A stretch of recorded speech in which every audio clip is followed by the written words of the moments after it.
दोस्तों, ये बात कम ज़्यादा तो हर कोई जानता है कि किसी के मौत के बाद उसके आत्मा को मुक्ति मिलना कितना ज़रूरी है, क्योंकि अगर ऐसा नहीं होता तो ऐसा माना जाता है कि वो आत्माएं हमेशा हमेशा के लिए इस दुनिया में कैद होकर हमारे बीच ही भटकते रहते हैं। और यही वो आत्माएं होते हैं जो आगे चलकर या तो किसी को परेशान करते हैं या फिर किसी को अपने वश में।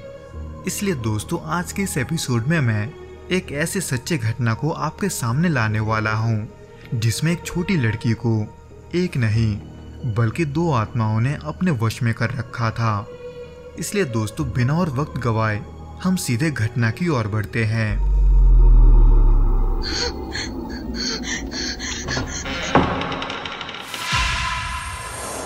दोस्तों, ये जो घटना है उसे आज से कुछ साल पहले करण नाम के लड़के ने खुद ही एक्सपीरियंस किया था, जो इस घटना के बारे में बताते हुए ये कहते हैं कि इस घटना का शुरुआत असल में 2018 में हुआ था, जिसका वो गर्मी वाला दिन मैं आज भी नहीं भूला।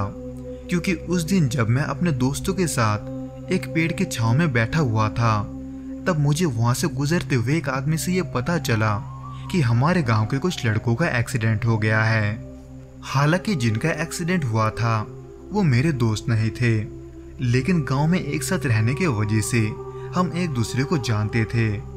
खैर, इस खबर को सुनने के बाद मुझे शुरू में ये लगता है कि शायद उनका कोई छोटा मोटा एक्सीडेंट हुआ होगा, पर मैं कितना गलत हो सकता हूँ इसका मुझे अंदाजा भी नहीं था।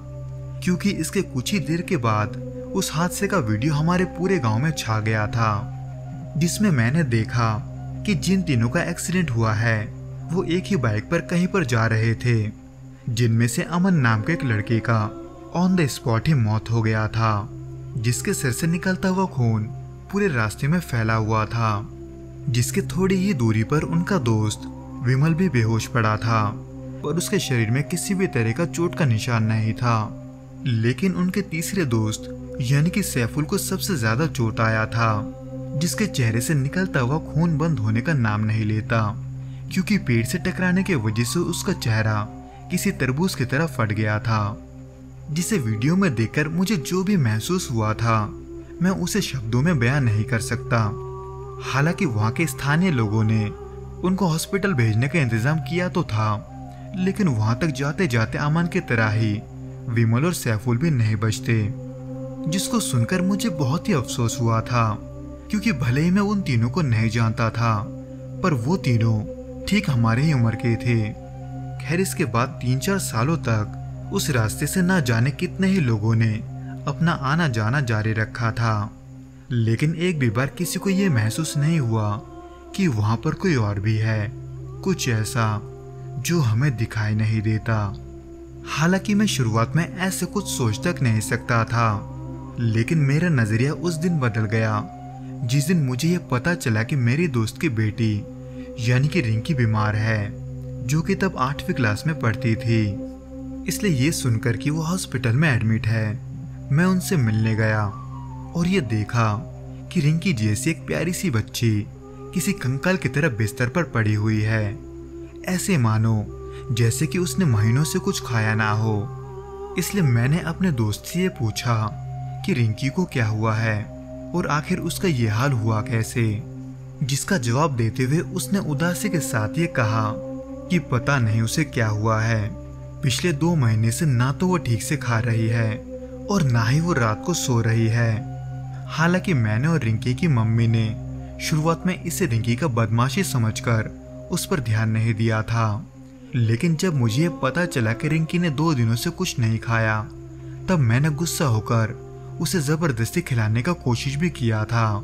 लेकिन उसके तुरंत बाद ही उसने न जाने क्यों उल्टी कर दिया। और ये चीज एक बार नहीं हुआ था, बल्कि जब भी रिंकी कुछ खाती थी वो तभी उल्टी करके खाया हुआ सब कुछ निकाल देती थी, जिसके वजह से मैं उसे अपने पास के एक डॉक्टर के पास भी ले गया था। लेकिन उसके दवाइयों का भी रिंकी पर कोई असर नहीं हुआ, क्योंकि ना तो रिंकी कुछ खा रही थी और ना ही वो खुद को आराम देने के लिए सो रही थी। इसलिए डॉक्टर की बात मानकर मैंने उसे हॉस्पिटल में भर्ती करवा दिया। लेकिन यहाँ भी कई सारे टेस्ट के बाद डॉक्टर ये नहीं बता पा रहे कि रिंकी को क्या हुआ है।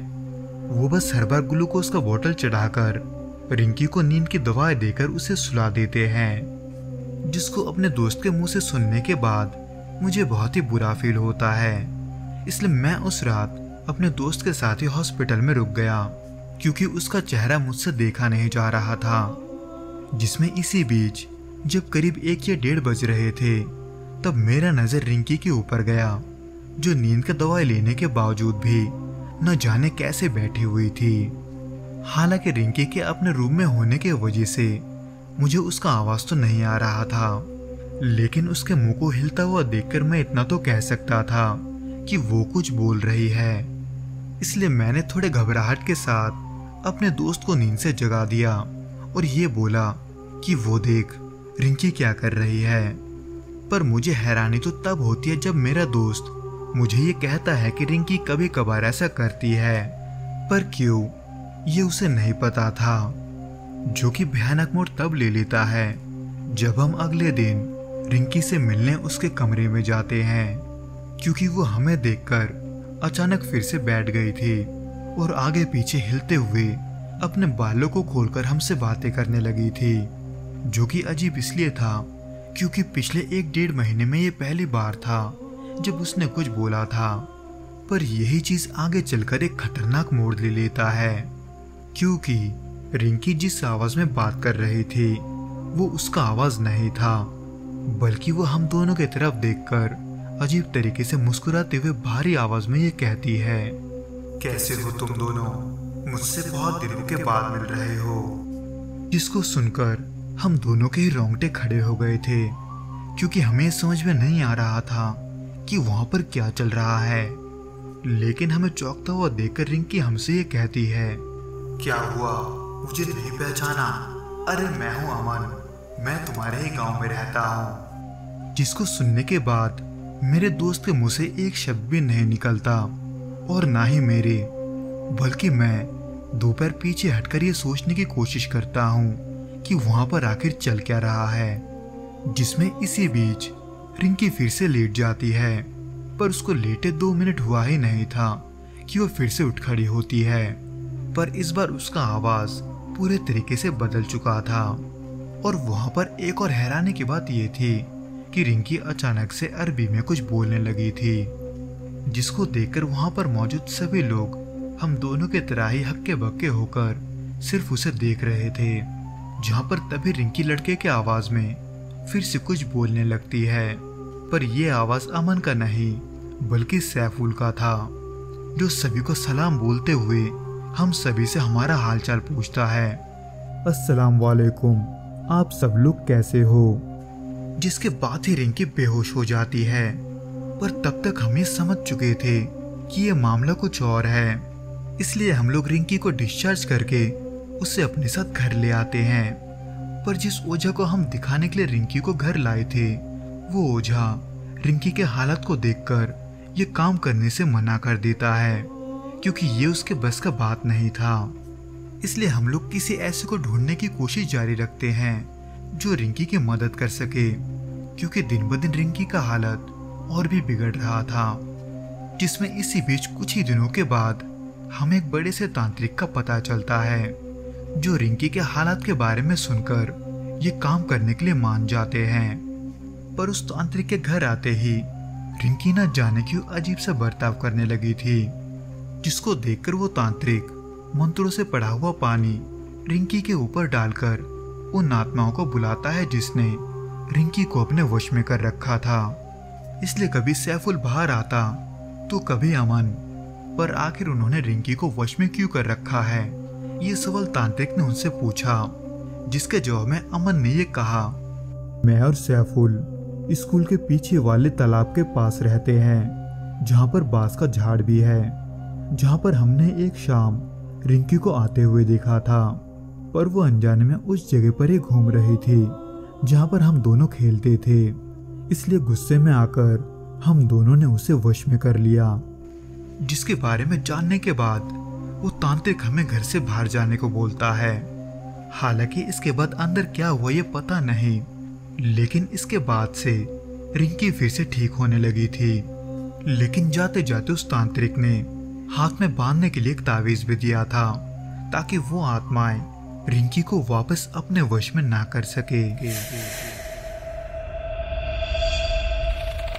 तो दोस्तों, ये तो था वो घटना जिसमें 2 आत्माओं ने एक बच्ची को अपने वश में कर लिया था। उम्मीद करता हूँ कि आपको ये पसंद आया होगा, और अगर आया हो तो प्लीज़ इस वीडियो को लाइक, शेयर और जाते जाते इस चैनल को सब्सक्राइब ज़रूर करें ताकि हमारे आने वाले वीडियोस आप तक जल्दी पहुँच सके।